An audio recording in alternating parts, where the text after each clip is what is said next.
All right. Hello. I am Jessica Weaver, wealth advisor, best-selling author, and financial blogger. And I am so excited today because we have Mike Goldstein, the Easy Dating Coach, here to pick his brain. Because in our community of women, we do have single women. We have women who they were in a relationship, divorced, lost their spouse, or just single.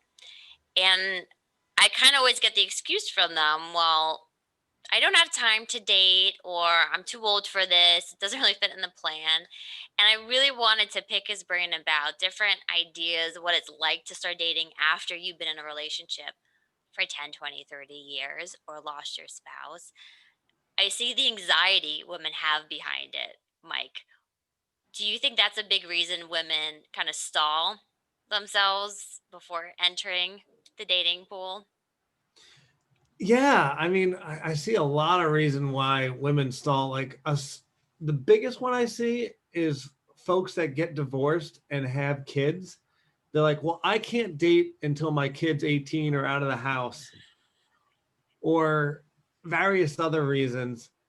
And sometimes they wait, like a lot of them wait, but you don't need to. It is okay. Like, I understand putting the child first, and I'm all for that, but they deserve to see you happy too. And so if you've kind of got that child thing as figured out as it's going to be figured out, that maybe they're 13 or 12 and they can kind of take care of it themselves a little bit, it's now your time to get what you want. So yeah, let's get you dating. And even if they're 6 or 4 and you've got a system to handle them, you deserve love too. That's true. And kids are more adaptable than we give them credit for. And I love how you said setting the example, because you wouldn't want to see your children pushing off finding love or a relationship because of another factor either. You want to lead by example with it. I know. So I have a funny story. My daughter, she's 3 years old, and she's trying to grasp the idea of a wedding because she sees it in movies. We talk about it, or my husband and I have to go to a wedding. And she goes, who could I get married to? Who could be at my wedding? And first she brings up like her dad, of course, right? Her cousin, her brother. I'm like, you can't marry those. Like, what about this one boy at school? That's her good friend, Micah. And she goes, but I can't touch Micah because of COVID. She physically can't touch Micah. So she goes, well, how can I dance with him at my wedding? I can't touch him. So I know now is a really crazy time to start dating. How are you seeing, and I know we were talking before, you've gotten a lot of people reaching out to you. What are people doing now to date? Where are people finding each other?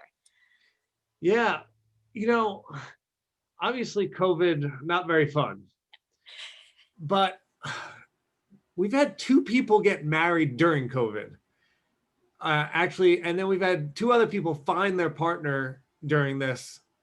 So it's actually a really good time to date because, like everyone else, you're missing human connection. So everyone, or a lot of people, have seeked out online dating. And so the process, instead of maybe going in person, depending on your comfort level, maybe you start by doing a Zoom date, kind of like how Jessica and I are speaking now. You do this. If you want to grab a glass of wine or whatever you want to do, you do your Zoom date. Then once your comfort level is high enough, then you can go meet in person, and Mhm. then you just keep going from there. It does lead to some awkward conversations you didn't have to have, like mask, no mask. It's almost like the sex conversation, but only on date one about coronavirus, which is fun. But Oh my it gosh. it, it kind of gets a lot of the stuff out of the way. You can kind of see if you have similar values on, because if your values on Corona are similar, it kind of speaks to your values on a lot of other things, believe it or not. So those things need to be aligned, and it allows you to get rid of folks that aren't right for you very quickly. Um, so that's been good. Well, that's nice to hear that there still can be a natural progression, whether you do it on Zoom and then you meet face to face, or you do a longer Zoom call and stuff. Because I feel a lot of people think things don't really happen organically anymore. You're not just bumping into somebody. So they probably are leaning on you and online dating a lot more. Do people typically work just with you? Do they do you and online dating? How does it work in your world, Mike? Yeah, great question. So I'm the leading online dating expert in the country. I'm not sure if you know my background, but about 10 years ago, I came up with an online dating methodology. And about 6 years ago, I went on the Today Show. And then that springboarded me into a relationship with Match, OkCupid, and eHarmony, where they're like, Wow. how are you so successful at partnering people? Hmm. So in the last 6 years, I partnered with them, and now they send me their data. So everything I do online is all analytics driven based on their data. So we're getting 83% of folks into relationships.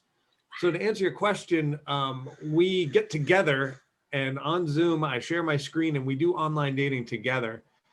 So online dating is my mechanism for getting so many people together. So you're working at full capacity now. It doesn't matter that people aren't physically seeing you or you're physically introducing people. Yeah, not much has changed except the Good. first date is Zoom, but the success rate is really high right now. So, and there's a lot of people online, so it's actually been a little better for me, actually. I bet people are prioritizing because if you are single, you probably are lonely during this time. Like you said, you're in need of physical contact and connection with one another. I've been seeing it too, with money on the money side during COVID. People are realizing I do need more in savings. I do need to have a backup plan. If I lose my job, I get furloughed, or something like COVID happens that's so unexpected. So I feel like COVID's really had people take a step back and reflect, and maybe they are now finally prioritizing. I do want a relationship. I do want to be stuck home during a pandemic with somebody and not just with my cat or my dog or by myself. Who typically Absolutely. pays? Who do you recommend paying for the first date? Has that changed? Oh, I love that question. So much fun. So assuming it's a man asking out a woman, I'm a traditionalist in a lot of senses. So I want the man paying, Okay. but I want to be very clear. I'm sure a lot of your clients are very um, have a lot of finances. Hmm. So with that being said, you need to offer. As a man, nothing drives me more nuts than a woman who doesn't at least like fumble in her purse or like say, "Hey, can I get this?" And then it's like, "I would love to treat you if that's all right." So So it's go just the ahead. notion that you do care enough, that you're not just expecting something.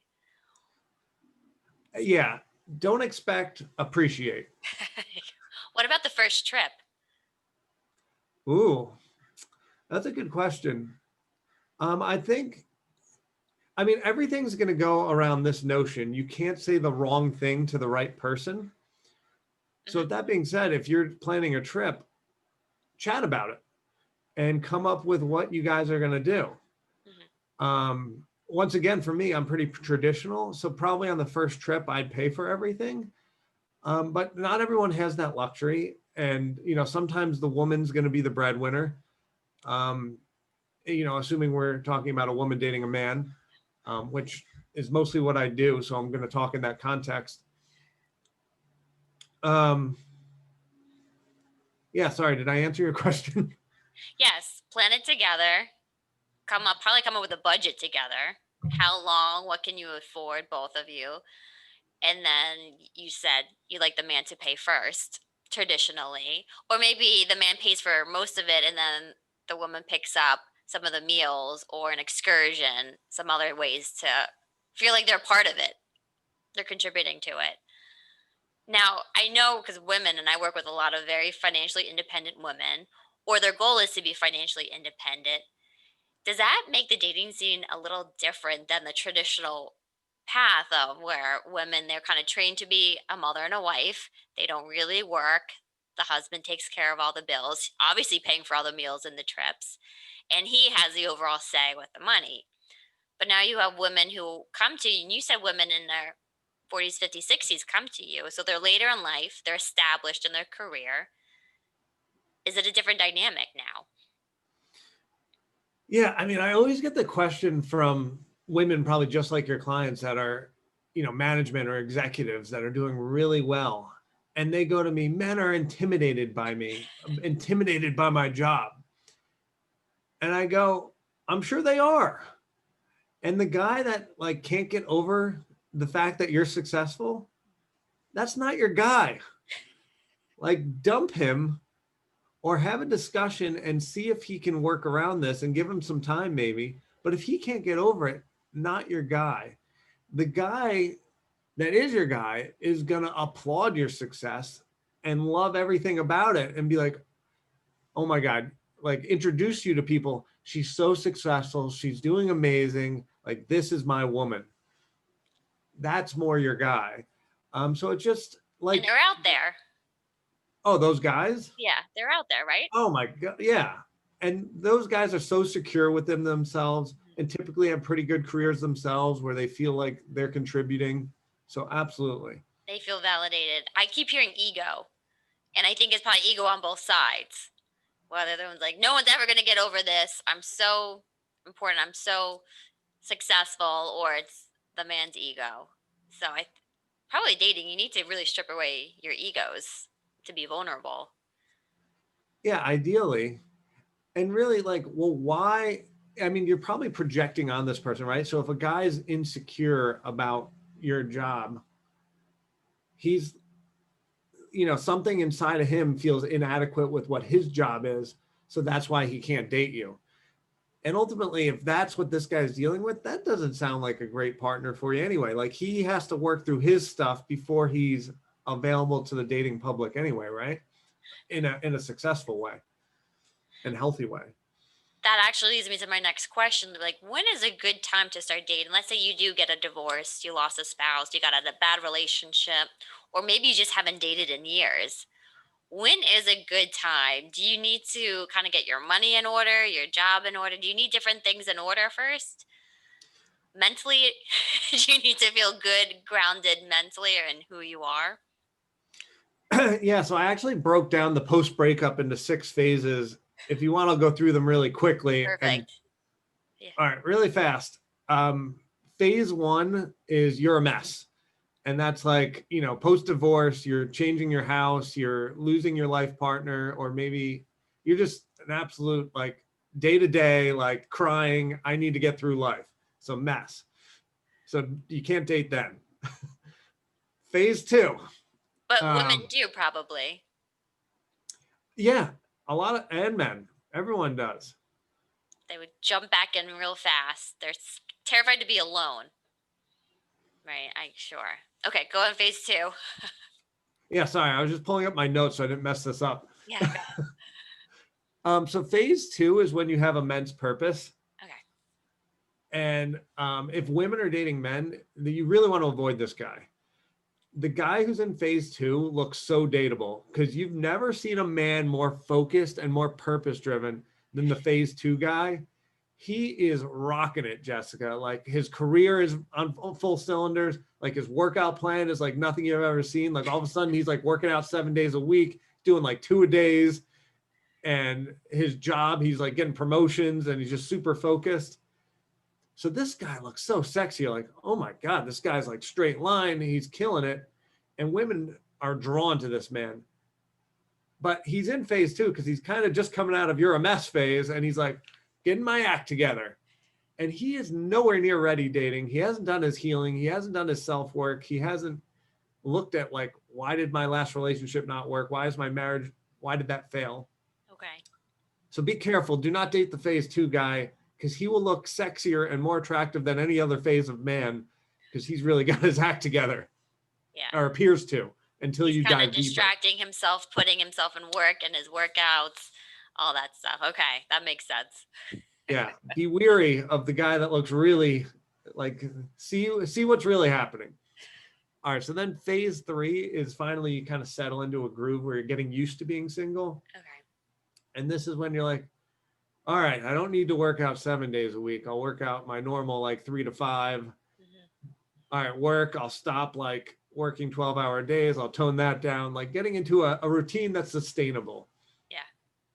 All right, so that's getting used to being single. Now, number 4, phase 4, is when you start working on your shit.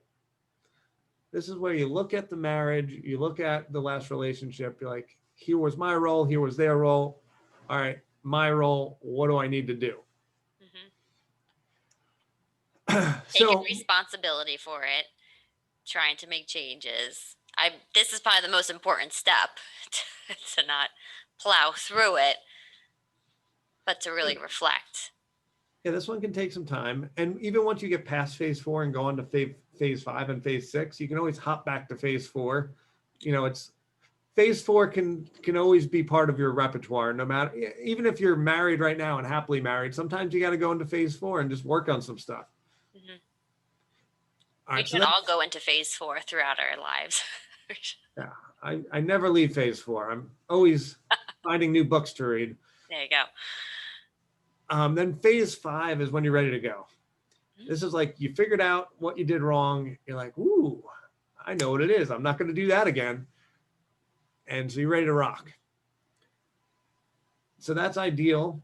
Okay. You could also date in phase 4 when you're kind of halfway through your stuff. Hmm. Or now phase 6, this is when insecurity starts creeping in. This is when you're like, whoa, Jessica, I've been single for a while.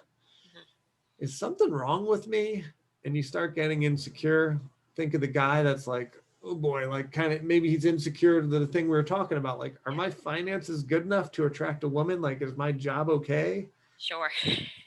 And that's not sexy. You don't want the guy that's like, am I good enough? But in phase 6, the insecure person, that's okay sometimes. Because when you get in partnership, all the scientific studies have proven that your secure levels actually rise and your confidence rises when you're in partnership, because you're constantly in a good partnership receiving admiration, receiving adulation from your partner. Being brought up instead of being belittled, Yeah, like being you have a supported. tough day. Oh, honey, but you're so great at XYZ. Like, I love you. I've got your back. Like, you're such a good father. You're such a good whatever. And Hmm. it brings up, right? Okay.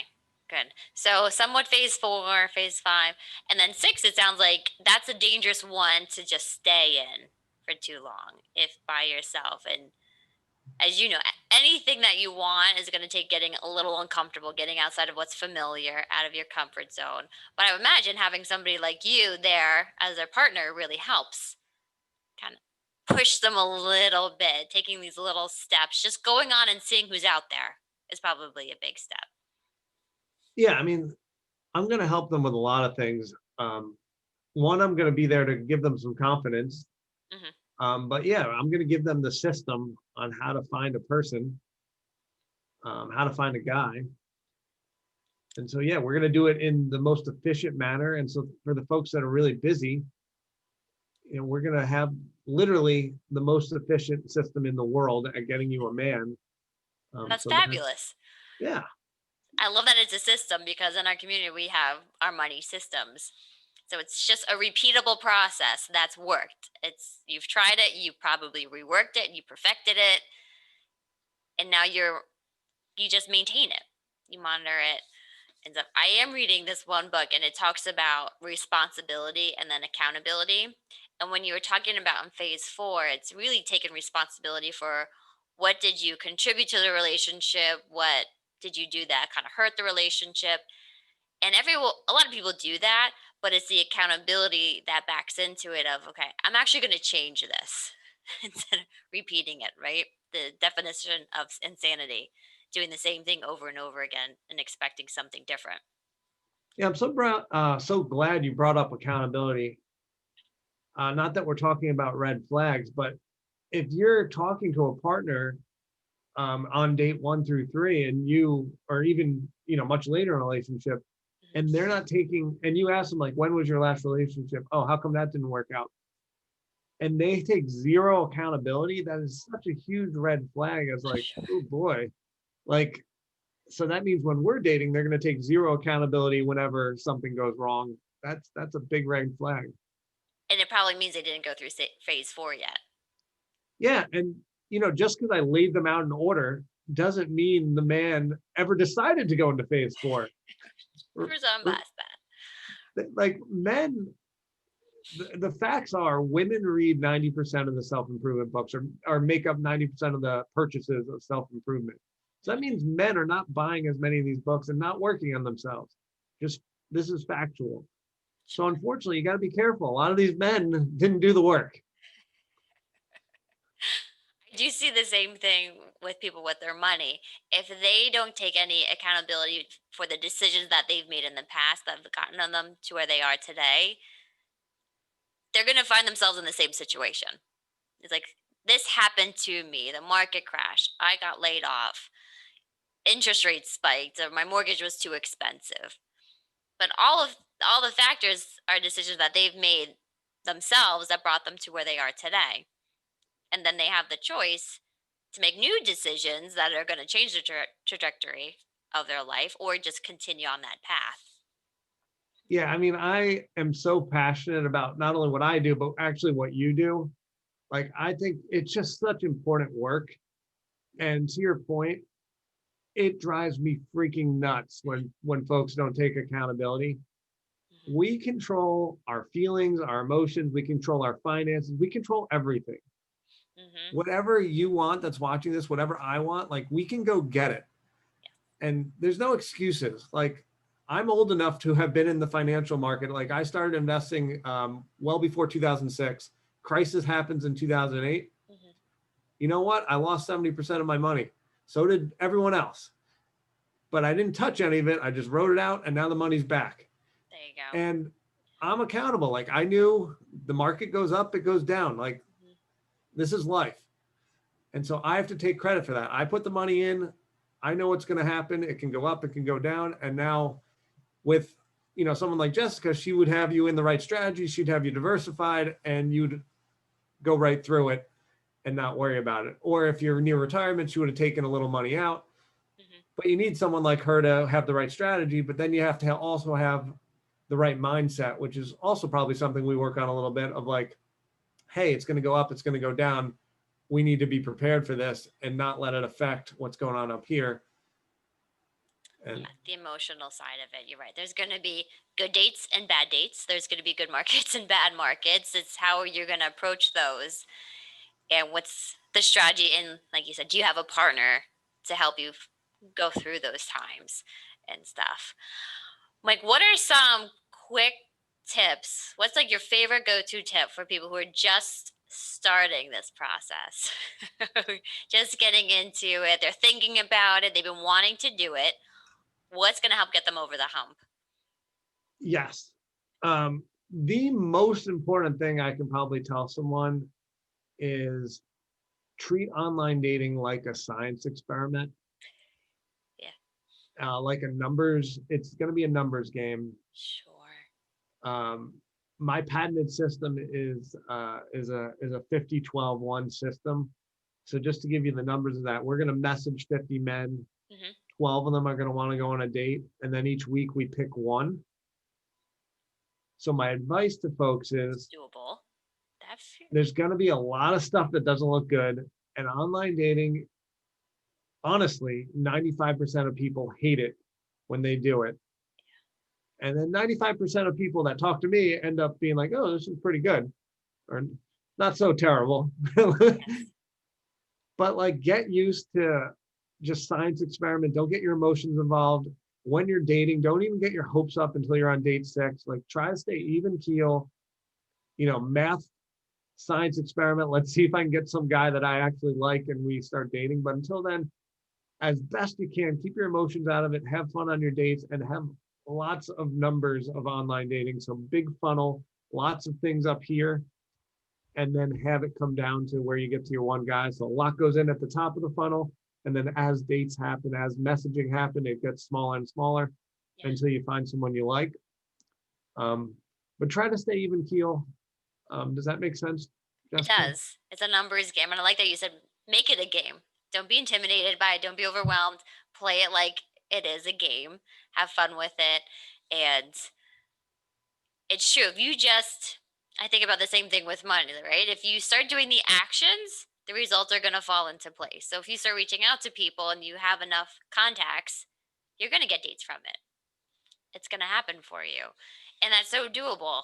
Thinking of that, like, okay, 1 date a week, you can do that, enjoy it, have fun, and same thing, don't try to control the outcome. I think we're trying to control our expectations. We want to have this date. We want to. Somebody found their number one after 2 dates. We want that for us, but it is a process, and kind of trust the process, probably too. And trust the process, and don't compare yourself to your friends. Like everyone's got their own journey. Compare yourself to yourself. Like sometimes it's going to take you meeting 3 people, sometimes it's going to take you meeting 300 people. Like that's okay.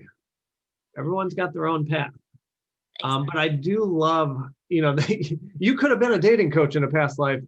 Um, as a woman, like leaning back and kind of letting the man take the masculine role and schedule the date and kind of push. That's nice. Of course, leaning back with boundaries when needed, but I love that. Yeah, I catch myself all the time trying to control what's happening. We hate not being able to control things, but it's life. Like COVID, we couldn't control what happened with COVID. You just kind of got to go with the flow of it and see what's Yeah, making that's sense. actually probably the biggest problem that I deal with my client.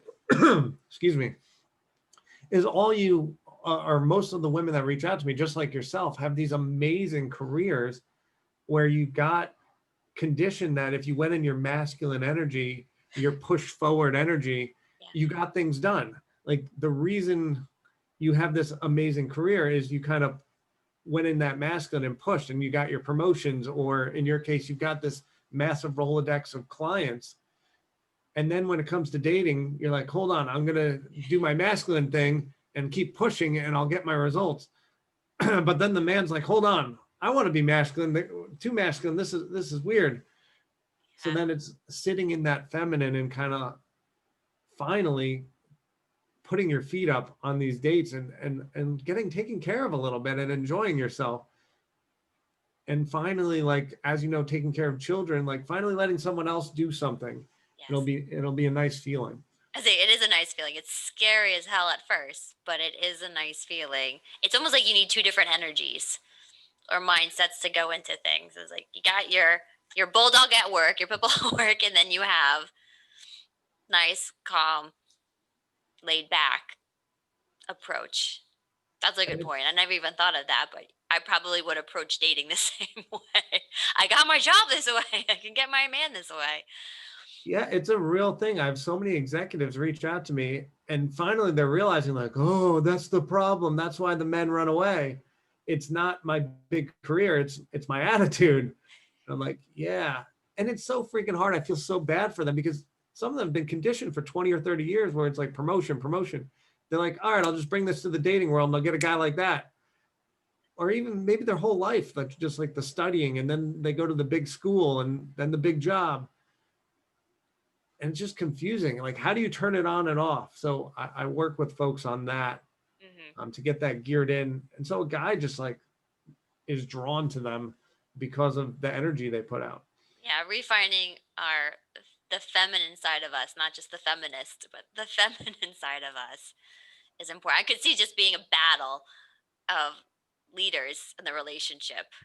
Who's leading who which way and having different energy than what you want, the give and take. Yeah, we don't want battling on dates. We want people enjoying each other. So we try to get rid of that.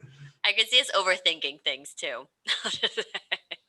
Yeah, we all do it. I've done it. Yep. All right, awesome. So, Mike, how can people find you? Because I mean, you're amazing. I love that you have a whole system in place. It's worked for probably hundreds, thousands of women.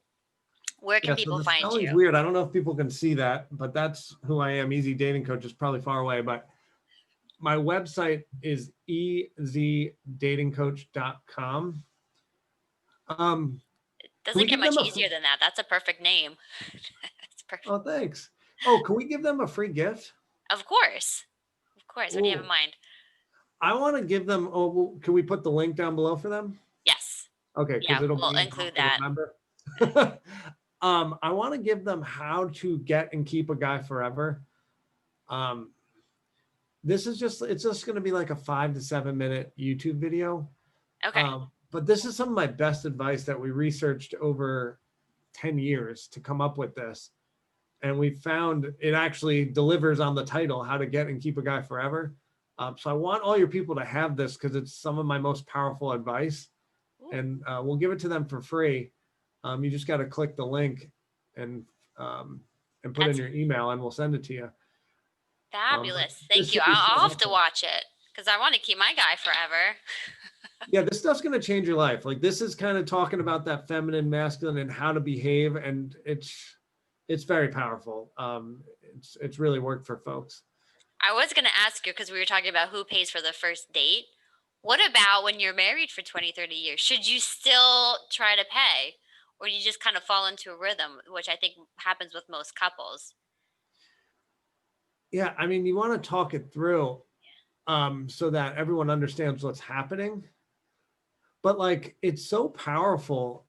You know, we talked about the woman taking the man's role, which sometimes happens. Hmm. Let's say we get in the rhythm that the man always pays now that you're married. If you want to kind of make the relationship kind of fun, is and probably your finances are joined together.